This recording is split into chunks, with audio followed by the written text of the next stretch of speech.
Bienvenue à Hôtel Central. On reçoit Marc-Antoine Lévesque, Geneviève Lavoie et Béatrice Bouchard-Plante pour parler du survivalisme.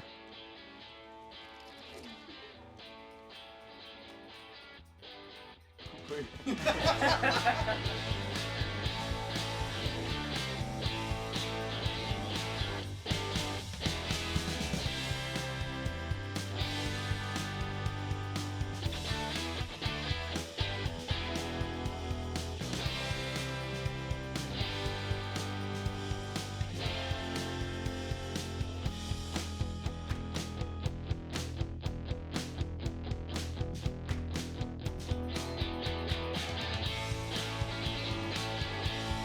Il y a des gens qui vont penser, pas moi là, mais que les gens qui pratiquent le survivalisme, qui sont adeptes de survivalisme, sont des fous.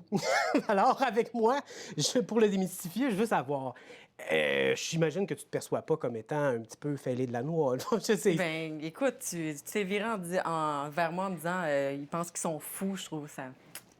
Devrais-tu me sentir visée? Non, mais je veux dire... non, mais c'est parce que c'est tellement inusité. Juste peut-être pour setter qu'est-ce qu'est le survivalisme, t'aurais-tu une définition à me proposer? Ben oui puis non, parce qu'il y a différents types de survivalisme. C'est comme quelqu'un qui va faire de la course, tu as différents degrés, tu as des ultramarathoniens, tu as ceux qui font juste du jogging pour essayer de perdre du poids, mais c'est tout de la course, tu sais. Donc, c'est comme pour le survivalisme, tu as des gens qui vont viser plus l'autonomie alimentaire, par contre, entre autres. Sinon, tu as des gens qui vont être plus la défense de leur territoire. Il y en a qui vont dire, ben moi, tu sais, j'aime ça aller chasser, j'aime ça travailler avec des techniques ancestrales. Donc ça peut rentrer dans le survivalisme. Mais tu sais, le survivalisme, comme on le connaît aujourd'hui, ça peut s'appeler glauque, un petit peu dark. Moi, je me donne pas cette étiquette-là vraiment. Okay. Je trouve ça un peu sombre. Pourquoi tu dis glauque ou dark? Parce que c'est associé à quoi? Tu sais, quand je parlais d'une façon un peu crackpot d'adopter le survivalisme, c'est des gens essentiellement qui ont peur de l'apocalypse demain. Peur de l'apocalypse, mais aussi peur des autres, des fois. Peur des autres, c'est vrai. Il y a beaucoup de peur des autres, de comment les autres vont réagir à la peut-être apocalypse. Parce que ça, c'est incontrôlable. Ouais. Tout est incontrôlable dans une apocalypse, mais il y a certaines choses que tu peux comme gérer. Mais les autres... Donc, c'est un peu de là que vient... Et donc, c'est un mécanisme de peur, tu sais. Bien, en fait, de peur, pas tant. Là. Écoute, ça vient surtout de la guerre froide, où est-ce que là, le gouvernement a encouragé les gens à avoir une certaine réserve, un endroit où se cacher s'il y avait une attaque nucléaire. Fait que les gens n'ont pas inventé ça. Ils se sont pas dit un jour « Ah, faudrait que je me fasse un bunker ». Non, c'est venu avec une culture qui est venue avec une certaine époque. Il y avait une culture de la peur, de recevoir des bombes atomiques. Donc, ça a commencé là, puis c'est resté dans la mentalité que c'était ça, le survivalisme, alors que le survivalisme, au départ, c'est ça qui a fait en sorte qu'on est ici. Tu sais, nos arrière-grands-parents, c'était des survivalistes, mais qu'est-ce que c'est un bris de normalité? Bien, ça peut être tout simplement, j'ai pas fait assez de réserve pour passer au travers de l'hiver. Puis remonte, il y a 150 ans, ça, c'était grave. OK. Mais t'es pas né en 1913. Comment, chez toi, cette passion-là a commencé? Bien, en fait, c'est une bonne question. J'ai toujours été passionnée de nature, puis j'avais un peu peur d'aller en nature parce que, tu sais, on a peur des choses qu'on connaît pas. Donc, en nature, j'ai peur des animaux, j'ai peur de manger une plante que je connais pas, bon, etc. Puis, quand j'étais ado, à un moment donné, j'ai fait une fugue. Puis je me suis rendu compte que, tu sais, il fallait être un petit peu plus... Faut subvenir à ses besoins. Oui, exactement. Dans des conditions qui sont pas les mêmes que d'habitude, là. Donc, c'est ça. Les dangers étaient pas mal plus en ville qu'en forêt. Tu sais, il fallait que je me trouve un abri, il fallait que je trouve de la nourriture et tout ça. Donc, tous les besoins de base, l'eau, me réchauffer. Donc, j'ai fait un peu de la survie, qu'on peut dire, de type urbaine. T'avais quel âge à ce moment-là? J'avais 13 ans. À 13 ans, on se rend compte assez vite que c'était peut-être pas l'idée qu'on pensait, là, non, finalement. Je ne ferais pas tout à fait ça. Non, hein? Surtout pas à ma mère. Non, il a l'air. Oh, mon Dieu! Je fais juste dire que tout s'est bien passé là, quand j'étais en fugue. Donc, il m'est pas arrivé de mésaventures. Une belle fugue comme on les aime. Ouais, fini bien. Ouais. Puis avec ouais, c'est ça. La petite musique, la mère qui pleure, la fille qui revient en courant. C'était presque ça. Mais non, c'est ça. Puis après ça, je me suis rendu compte que j'étais bien en nature. Pour moi, c'est devenu un refuge. Puis je me suis rendu compte que je connaissais rien. On peut aller en forêt faire comme « Ah, quelle belle plante », mais tu connais pas à peu près les arbres. Les gens sont pas capables de faire la différence entre un sapin puis une épinette. Puis ça, bien, ça pouvait devenir des connaissances de base qui pouvaient te sauver la vie à une certaine époque. Parce que si tu décides de te faire une petite tisane de sapin, finalement, tu prends de l'IF du Canada à la place, bien, too bad. Tu sais, ça se peut que ce soit ta dernière tisane à vie. quand même, ouais. C'est sûr que ces connaissances-là sont utiles. Puis je pense que dans ton cas, c'est peut-être justement cet intérêt-là qui a toujours été marqué chez toi de l'autosuffisance alimentaire. Bien, en fait, c'est vraiment que la nature, ça m'a toujours intéressée énormément.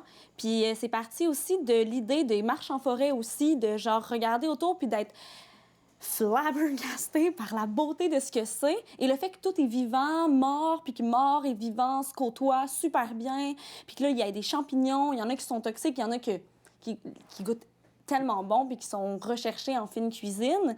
L'idée qu'il y avait des petites baies que j'avais jamais pensé que tu pouvais manger, des plantes que tu pouvais mettre en salade, des bouts d'un certain arbre que tu peux faire de la gelée avec. C'est comme, il y a tellement de choses que tu peux faire avec ce qui est déjà là, qui pousse déjà, comme si la planète, elle faisait « Tenez, voici mon corps! » Tu sais, c'est comme, je vous nourris. C'est malade, c'est juste fou. Puis, dans le fond, cette prise de conscience-là t'a amené aussi à réaliser qu'on pouvait, théoriquement, du moins, survivre sans épicerie ou sans le confort subvenir à nos qu'on a. besoins. Okay. Je pense que ça part aussi du questionnement de c'est quoi nos besoins. C'est quoi, à la base de la vie, qu'est-ce qu'on doit avoir pour survivre dans un certain sens. Puis il y a comme la ligne fine entre survivre et vivre aussi. Il faut quand même avoir un certain plaisir parce qu'on se rend compte. Tu veux pas tout le temps sentir que tu es en danger puis que tu dépends de ce que tu vas manger, sinon ça se peut que tu puisses pas manger demain. Mettons. Exact. Puis ce que les gens avant n'avaient pas nécessairement et que maintenant on a la chance d'avoir. Si moi je veux commencer une autonomie alimentaire, je peux me tromper.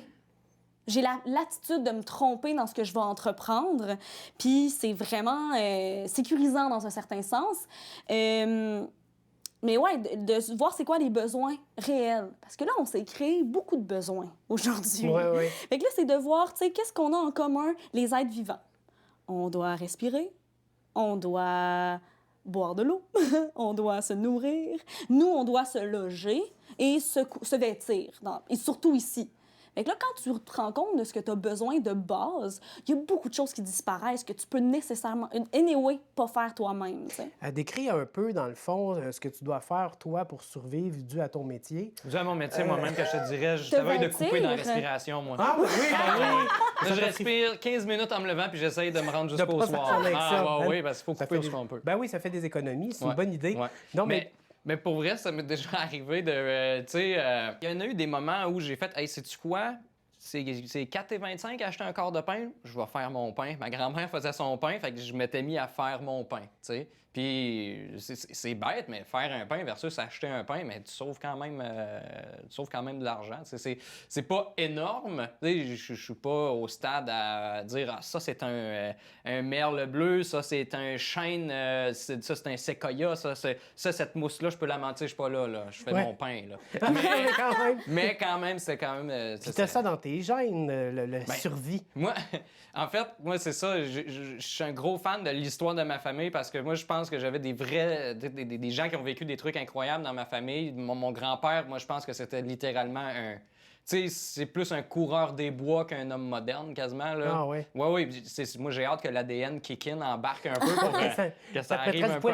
Que les champs morphogénétiques embarquent, les connaissances. Pourquoi tu dis que ton grand-père, c'est un coureur des bois? Lui, dans le fond, ce personnage-là, cet homme-là, c'était un bûcheron très jeune, puis il allait bûcher dans le nord, dans le Labrador, pas un chien, mais la région. C'est une bonne joke, quand même. Elle était bonne, celle-là. Mais bref, lui, il allait bûcher dans le nord, puis c'était des conditions quand même assez difficiles de l'époque. Puis il est revenu d'un de ses voyages parce qu'il quittait quand l'hiver arrivait. Fait que, je te dirais, mettons, fin de l'automne environ, là, il revenait dans le coin. Puis, il est revenu dans un vol, puis l'avion, on ne sait pas pourquoi, mais a manqué d'essence. Probablement qu'il avait oublié de faire le plein. Fait que pas longtemps après qu'il soit décollé, l'avion a dû... C'était un hydravion. Fait qu'ils ils ont atterri en catastrophe sur un lac. Puis, ils n'ont pas eu le temps. L'avion a comme eu tout a brûlé dans l'écrasement. Il n'y avait plus de manière de communiquer avec l'extérieur. Ce qui fait qu'ils se sont ramassés coincés. Il y était 8, je pense 7 ou 8. Puis, il y avait mon grand-père puis une autre personne qui parlait français. Les autres étaient des Américains, des Canadiens anglais. Fait qu'ils ont été capables de survivre un peu avec ce qu'il y avait sous la main, mais ils ont été pris dans ce climat-là qui était de plus en plus aride, avec une terre qui donne de moins en moins de nourriture pendant une quarantaine de jours. On peut dire que ton grand-père a survécu à un accident d'avion en pleine nature. En plein ça, ouais, c'est vraiment, pour vrai, c'est vraiment un scénario de film, littéralement. Puis de cette aventure-là, tout l'équipage a survécu. Ils sont fait secourir par l'armée une quarantaine de jours après. Puis ils avaient interrompu les recherches, je pense, pendant un bout. Ils les ont repris à l'extérieur du périmètre initial, puis c'est là qu'ils les ont trouvés. Puis tu vois des photos des abris qui s'étaient faits, qui étaient juste des bâches suspendues à des troncs d'arbres. Puis il y avait rien. Il y avait littéralement Ça rien. remet en perspective tes petits problèmes de... Mais, tu sais, mais mon grand-père n'en a jamais parlé, lui, de Ah oui? ça. Ah oui? C'est comme le comble de l'humilité, tu sais, c'est incroyable. Il voulait pas se vanter de ça. Puis je dis aujourd'hui, moi, je monte un meuble Ikea, puis je le dis sur Facebook, sur Twitter, je fais une story sur Instagram, puis j'ajoute le suédois comme langue parlée sur mon LinkedIn. Tu sais, C'était lui qui devait mettre de l'essence dans l'avion. C'est pour ça qu'il voulait ça pas qui en parle parler. pas, finalement, ouais. Hey, j'espère que non.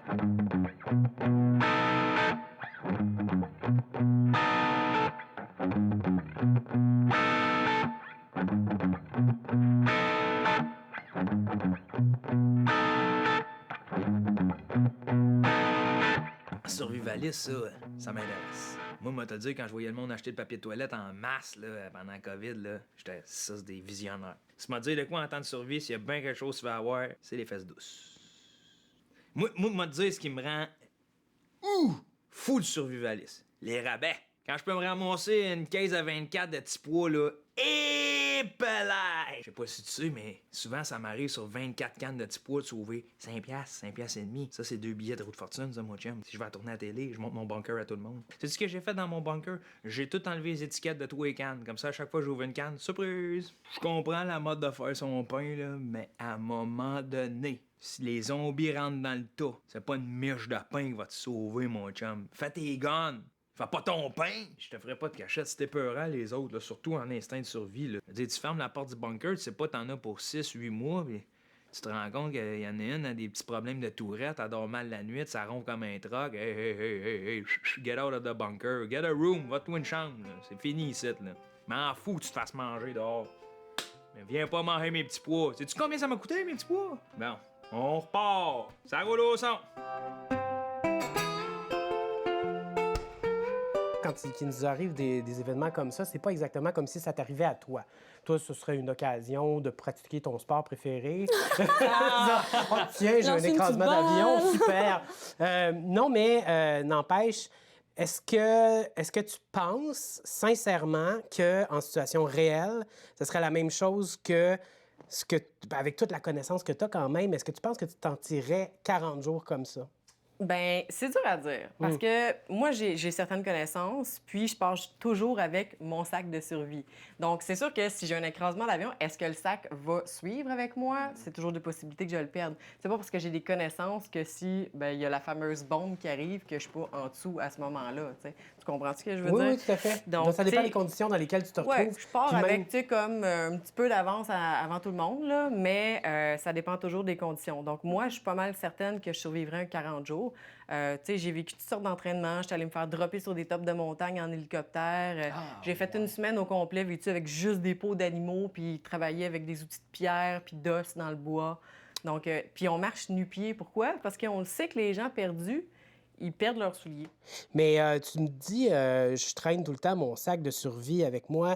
Donc, au supermarché, au dépanneur temps. du coin, Tout le temps. tu dors avec? Ben ouais. Il est à côté de ton lit? Ben tout le temps. Mais qu'est-ce qu'il y a là-dedans? Hey, moi, je Qu'est-ce- suis tellement Hey, moi, curieux. Question que moi aussi, je m'en fasse un, ça a l'air malade. Mais dans le monde de la survie, on appelle ça un bug-out bag. Donc, c'est le sac que tout le temps à côté de toi. Si jamais tu as à évacuer un endroit, tu as toujours ton sac avec toi. J'ai toujours aussi une petite pochette avec moi, comme ça ici, qui a, si je perds mon sac, j'ai quand même quelques items à l'intérieur de ça qui peuvent m'aider à passer au travers de différentes situations. Là-dedans, il y a mes besoins d'abri. Ensuite, feu, eau peuvent être interchangeables. Et nourriture qui est en dernier. On peut passer 3 semaines sans manger. C'est pas le fun, mais Ouais. on peut passer 3 semaines sans manger puis survivre. Et puis, qu'est-ce qu'il y a là-dedans? Ben, toutes mes solutions, voulez-vous vraiment voir ce qu'il y a T'es- là-dedans? Ben, quand même. C'est comme me dévoiler. Non, ça... C'est comme Mon regarder temps dans médian. une sacoche d'une fille. Oui, là. mais c'est Ah, pire que c'est ça. vrai, là. c'est vrai. C'est carrément sa survie très, très rapprochée, très personnelle. Ouais. T'as-tu amené ton fusil? T'as-tu un fusil? Non, j'ai pas de fusil. Ah. Ben, c'est pas Fin encore du la monde. saison de la chasse. Ah, OK. Fin du monde, pas de problème, pas besoin de fusil. Non, moi, je On- suis plus arc. Ah, ben Arc et oui. flèche. J'aurais dû m'en douter. Moi, je suis Ben plus oui. cure-dent. La trappe. Ça dépend du monde. là. La trappe, surtout. La trappe, trappe, c'est ça doit être extraordinaire parce que ben, ça demande moins d'efforts que la chasse en tant que telle. Tu mets tes trappes, puis le lendemain, tu vas voir, puis si tu as bien fait ça, tu risques d'avoir un peu de protéines puis de gras. Ben oui, C'est hot. si tu réussis. Fait que oui, donc j'ai toujours un genre de sac de survie, tu sais, des couvertures de survie. Donc, il y a ça ici.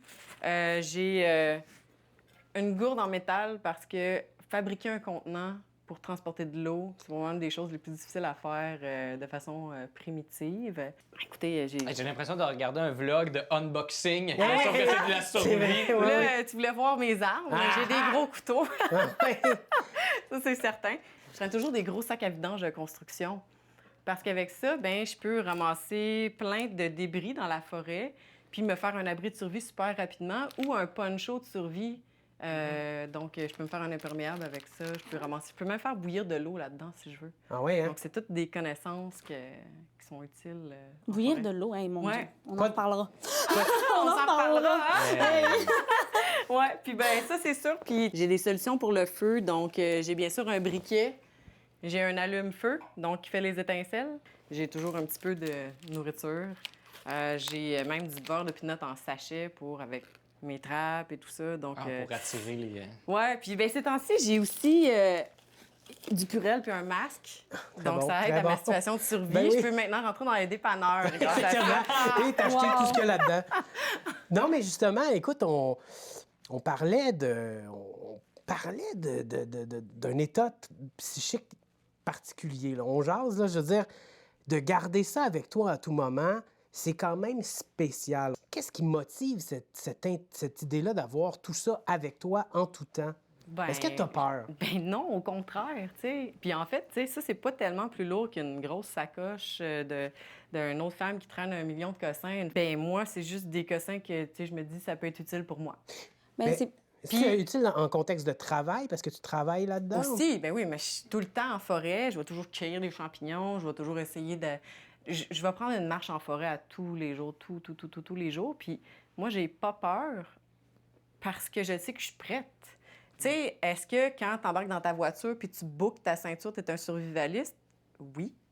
Parce que tu pourrais ne pas attacher ta ceinture, risquer d'avoir un ticket désagréable, mais tu veux rester en vie. C'est quand même une situation de survie. Qu'est-ce qui est arrivé? Parce que ça revient un peu, moi, avec le background en gastronomie que j'ai, puis de l'intérêt pour ça, évidemment, puis surtout d'avoir passé à travers l'extraordinaire école qui est Colombe-Saint-Pierre, ici dans le Bas-Saint-Laurent, qui travaille les produits locaux, les produits sauvages.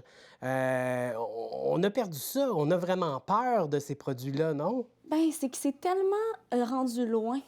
C'est que c'est un travail de longue haleine là, que ça a pris... Bon, je ne vais pas mettre ça sur la tête de personne, là, mais tu sais, de perdre son autonomie alimentaire, puis je ne veux pas non plus partir sur conspirationniste ou quoi que ce soit, mais c'est vraiment...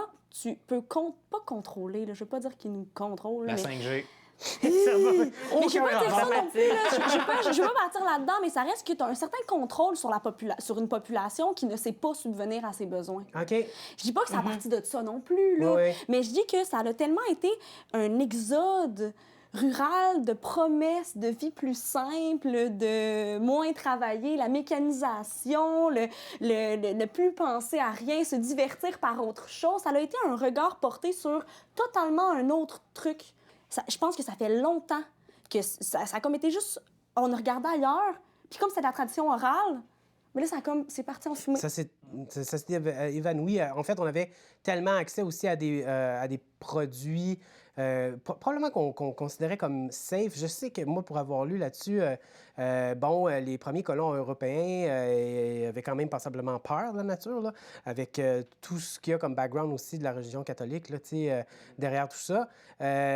Puis, en fait, on s'est rendu compte, ils se sont rendus compte assez vite qu'il y aurait pas pu survivre autrement qu'en utilisant finalement les ressources qui étaient à leur portée. Mais toi, dans ton quotidien, il n'y a pas de boîte de biscuits dans... Mais aujourd'hui, je pense que le plus grand... Bon, problème est un mot avec une grosse connotation, là, mais le plus grand problème, c'est qu'on se nourrit de nos péchés mignons. Et on importe la majeure partie de ce qu'on consomme parce que on consomme des avocats, des ananas, on a l'hiver qu'on veut quand même consommer des tomates fraîches et de la laitue, etc. On exporte... J'ai mangé des pois mange-tout en spécial. J'ai oublié de regarder. Ils venaient du Guatemala. La semaine d'avant, j'en avais récolté ça à la ferme où j'ai travaillé. Bio. Ça. Ouais. Tu sais, ouais. fait que c'est... Pour moi, on se nourrit de nos péchés mignons. Le chocolat, le café, on importe tout. Fait que après ça, quand tu regardes n'importe quelle autre chose qui pousse dans la forêt, qui est là, c'est tellement moins, des fois, du chaga. Très bon, le chaga. J'adore me faire des thés de chaga. C'est un champignon qui pousse en forêt. Puis tu peux te faire des petits thés avec ça. Ouais, mais tu vas faire Mais- des petits thés, mais mais je vais après pas ça, tu te survivre avec ça. Non, Comment... Est-ce mais qu'au ça quotidien... remplacera pas non plus le goût du café. OK, j'ai une question pour toi. Oui. Parce que moi, mes ancêtres ont vécu l'exode à la terre forcé de Duplessis. Ils ont eu des grosses familles. Ils se sont séparés des pommes de terre en famille pour réussir à manger. Et quand... J'ai toujours été intéressé par ces questions-là, mais quand j'en parle à ma mère... Elle se pince un petit peu les lèvres en me regardant, en voulant dire « Je pense que tu sais pas de quoi tu parles parce que c'est intense en travail puis en souffrance. » Puis c'est drôle parce que je me questionne sur la part de romantisme qu'il y a d'attaché à tout ça. Est-ce que tu en es consciente? Oh, Est-ce que tellement. c'est quoi ton rapport avec cette En fait, situation-là? faut pas romantiser qu'est-ce qu'ils ont vécu, mais il y a aussi une question de choix. Parce que là, il y a beaucoup de choses qui se sont faites parce qu'il n'y avait pas le choix. Puis là, moi, j'ai essayé, j'ai pas aimé ça, je fais le choix de revenir en arrière. Puis il y a beaucoup de patience, il y a beaucoup de compassion. Puis je parlais tantôt que j'ai la latitude et la chance de pouvoir me le permettre.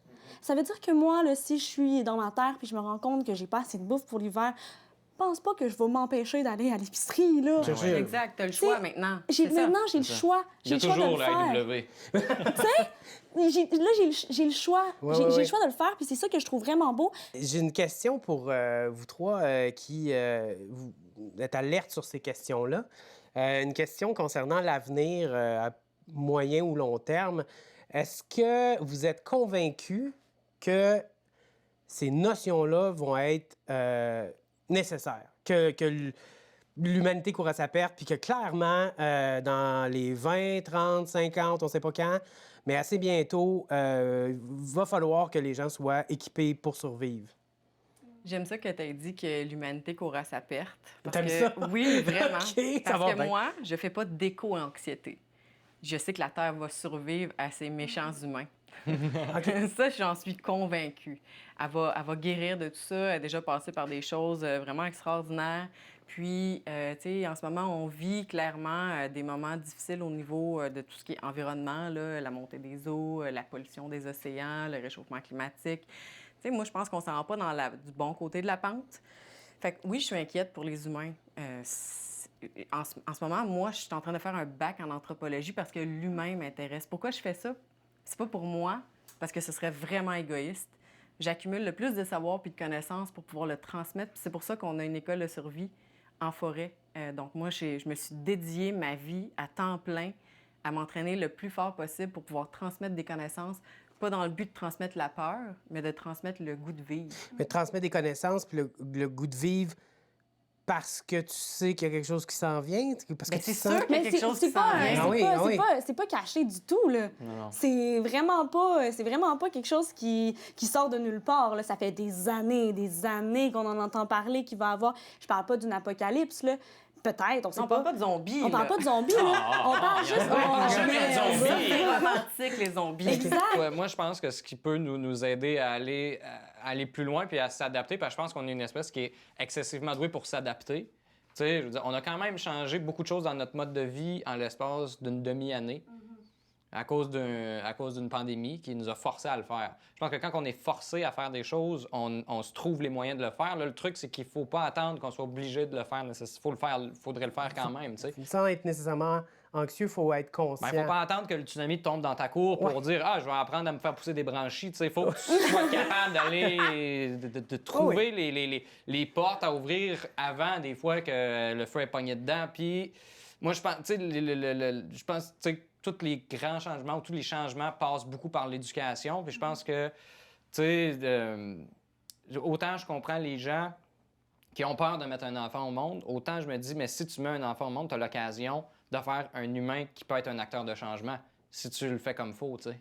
Mais je vais prendre ton conseil, puis... Fais des enfants. Je vais te... Ouais. non, j'en ai pousser des branchies. Non, c'est vrai, c'est ça, il faut pousser les branchies. Dans un cas comme dans l'autre, en tout cas, ça serait bien que l'apocalypse n'arrive pas tout de suite parce que ça va t'empêcher de vendre des billets pour tes shows. Fait De que- toute façon, ça va refermer. Ça va refermer. Ah, tout, ouais. là. Suivez-moi sur YouTube. Merci beaucoup d'avoir partagé cette discussion avec nous sur le survivalisme. J'aimerais ça qu'on appelle ça maintenant le vivalisme. Ah, s'il vous plaît. Vivalisme. S'il vous plaît, parce que c'est tellement le fun, vivre, là. Colin. Mais tu sais, genre... C'est mon activité préférée. Oh, C'est oui. mon jeu préféré. On tient à ça. Vive, j'espère. Yeah! Hey, Chin!